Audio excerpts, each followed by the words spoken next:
There is a large crowd on the National Mall right now marking the 50th anniversary of the Civil Rights March on Washington. Many of them are young people who weren't even born in 1963. So what can they learn from this historic event?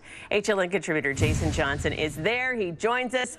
Jason, you're a college professor. What do you think that the lesson is for the younger crowd? Well, the lesson is that a lot of the challenges that were established 50 years ago are still here today. I've not just seen older people, I've seen a group of junior high kids here reporting on this event. So I think it's both a history lesson and an example of all the things that America still needs to do to reach Martin Luther King's final dream.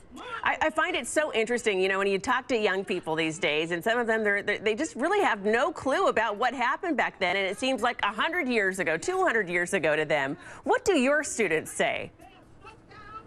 A lot of times my students, the biggest change that's happened and part of Martin Luther King's dream that's been achieved is social. Socially, young people interact much more than they used to. They have different races of people in their families. They watch different things on television. But economically and politically, there is still a great deal of challenges. The amount of pay that women make, the income gap, racial discrimination. Those are the policy things, but young people don't really experience those yet.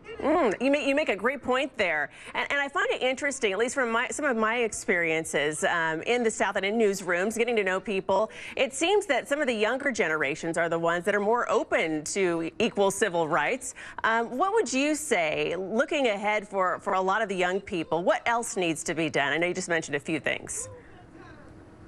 Well, I'd say two basic things are income inequality and education. We still have a two-tiered education system in this country where all too often, not only is the education system itself flawed, but how children are taught about education. Still, there are lots of African-American children who basically think that nothing happened to black people between slavery and Martin Luther King. You have a lot of women who don't realize that they played an important role in how this country works, or Latinos or Asians. And that, an inclusive American education system is one of the biggest things we need to change, and that'll lead to an improved economic situation for everyone. All right, Jason Johnson on the National Mall, thank you so much on this historic day. Appreciate it. Thank you.